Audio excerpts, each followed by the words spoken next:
সবসময় এরকম টাকা টাকা করো কেন?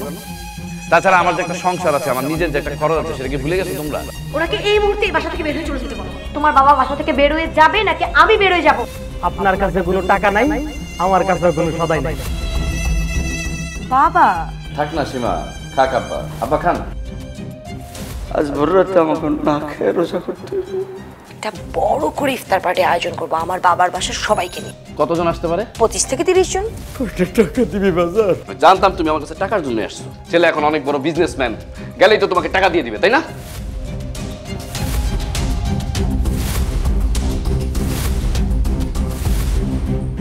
বাজার আরে বাবা, তুমি এই জায়গায় বসে আসছো কেন? হ্যাঁ, তোমাকে একটা টাকা দিলাম, কি আরো টাকা লাগবে? কত টাকা লাগবে বলো? ভালো মানুষ হলো, সৎ মানুষ হলো।